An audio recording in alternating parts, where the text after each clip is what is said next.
Hello दोस्तों, मेरा नाम है रूबी चौधरी और हमारे यूट्यूब चैनल पिंड इमोशंस में आपका स्वागत है। आज मैं एक बहुत ही अहम मुद्दे पर बातचीत करने के लिए आई हूँ।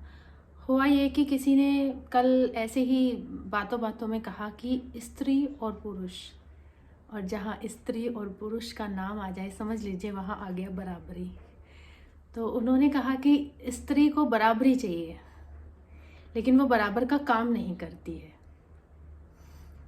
तो कहने को तो यही बात फर्स्ट इम्प्रेशन में सही मालूम पड़ती है कि सही बात है कि हम लोग ज़्यादा इतना काम नहीं करते हैं जितना कि आप लोग पुरुष कर पाते हैं। लेकिन फिर उसमें आप ये देखिए, दूसरा पहलू आप नहीं देखते हैं। क्या स्त्री पुरुष वाकई समान हैं? क्या उन्हें समान वेतन, समान अधिकार पर हमें विचार करना चाहिए? बिल्कुल भी नहीं। स्त्री और पुरुष की कोई समानता है ही नहीं। जी हाँ, बिल्कुल सही कह रही हूँ। नारीवादी हूँ, उसके बावजूद ये बात कह रही हूँ कि स्त्री और पुरुष की कोई समानता ही नहीं है। अगर दोनों को समान अधिकार भी दे दिए जाएंगे तो दोनों के साथ ही कहीं ना कहीं अन्याय हो जाएगा, यानी दोनों के साथ ही अन्याय होगा। कैसे और क्यों, इसी पर चर्चा करनी है। देखिए, सबसे पहले तो आप ये देखिए कि स्त्री और पुरुष के शरीर की बनावट एक जैसी नहीं है। पुरुष अगर महीने के 30 दिन खड़े रहकर ड्यूटी कर सकते हैं, क्या स्त्री कर सकती है? महिलाओं को एक हफ्ते के लिए बहुत ही दर्दनाक दौर से गुजरना पड़ता है। आपको लगता है आम बात है, सबको होता है, लेकिन इससे दर्द तो कम नहीं हो जाता। तो महिलाओं को एक हफ्ते के लिए बहुत ही दर्दनाक दौर से गुजरना पड़ता है, जिसके लिए लगातार खड़े रहना बहुत मुश्किल होता है। आप अक्सर देखते हैं ट्रैफिक पुलिस में महिलाएं हैं, पेट्रोल पंप पे महिलाएं हैं, और यहाँ तो जहाँ मैं रहती हूँ या दक्षिण में कहीं भी भारत में, तो महिलाएं हर एक काम कर रही हैं खड़े खड़े। तो क्या उनके लिए आसान होता होगा? क्यों? जस्ट बिकॉज वो हंसते हुए सब काम कर रही है, इसका ये मतलब नहीं है कि आसान है। वो दर्द से गुजर रही है, उसके बावजूद भी वो काम कर रही है। तो समान कैसे? भावुकता का भाव बिल्कुल ही अलग अलग है। महिलाओं के लिए यहाँ आसानी है कि वो अपने गम छुपाकर मुस्कुराहट के साथ काम कर सकती है, लेकिन पुरुष भावनाओं को संभालने में इतने अच्छे नहीं होते। वो अक्सर ही किसी मैखाने में पाए जाते हैं गम भुलाने के लिए। आप अपने आस पड़ोस में ही देखिए ना, कितने पुरुष हैं कि गम को हैंडल कर पाते हैं बिना मदिरा पान के, या बिना चिल्लाए, या बिना गुस्सा दिखाए, बिना चिड़चिड़ करे। लेकिन महिलाएं तो समान कैसे हुए? महिलाएं नई जीवन की जननी है, तो उन्हें इस दिशा से भी पुरुषों से ज़्यादा सुविधाएं दी जानी चाहिए।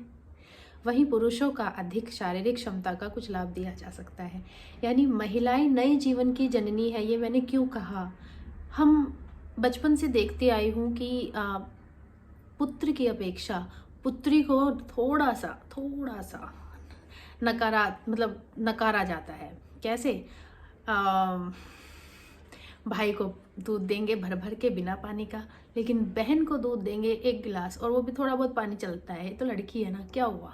इसको थोड़े ना शारीरिक क्षमता की ज़रूरत है। क्यों नहीं है? लड़की को ज़्यादा ज़रूरत है। लड़की को ज़्यादा ज़रूरत है आंतरिक और बाहरी मजबूती की, क्योंकि उसे कल माँ बनना है, जननी बनना है, नया जीवन जनना है। तो क्यों हम उसको इतना नकार देते हैं? तो यहाँ भी मुझे लगता है कि महिला और पुरुष समान नहीं है, और महिलाओं को बिल्कुल यहाँ पे ज़्यादा सुविधाएं दी जानी चाहिए। और जहाँ पुरुष शारीरिक क्षमता में ज़्यादा है और अधिक काम करते हैं, वहाँ उनको तरजीह दी जानी चाहिए। समानता की बजाय मुझे लगता है कि अगर हम अलग अलग गुणों को देखकर विचार करें तो ज़्यादा समाज को लाभ पहुँचा पाएंगे। मौक़ों का मिलना, मौके किसको ज़्यादा मिलते हैं? पहली नज़र में ही आप समझ सकते हैं कि पुरुष को ज़्यादा मिलते हैं। जहाँ पुरुषों को आज़ादी होती है अपने काम का समय, तरीका और प्रकृति चुनने की, क्या महिलाओं को होती है? क्या महिलाओं पर पाबंदियों की एक लंबी फेहरिस्त नहीं होती? तो अगर कोई महिला आगे बढ़कर कहीं पहुंची है तो क्या उसे उसका लाभ नहीं मिलना चाहिए? मैं तो अभी भी सुनती हूँ, इस आधुनिक समय में भी, महिलाओं को पुलिस में नहीं जाना चाहिए, महिलाओं को यहाँ नहीं जाना चाहिए, रात रात भर काम करना पड़ेगा, सुरक्षा भी कोई चीज़ है। सुनते हैं, आप भी ज़रूर सुनते होंगे। मैं भी सुनती हूँ। तो अगर कोई महिला इन सब हर्डल्स को, इन सब बाधाओं को पार करके आई है आगे, तो क्या उसे इसका फ़ायदा नहीं मिलना चाहिए? जबकि पुरुष वहाँ बहुत इजीली, आसानी से पहुँच गया है। तो कहाँ समानता हुई? भले ही शोषण का शिकार महिलाएं और पुरुष दोनों हो, लेकिन फिर भी पुरुषों की अपेक्षा महिलाओं में ज़्यादा पाया गया है।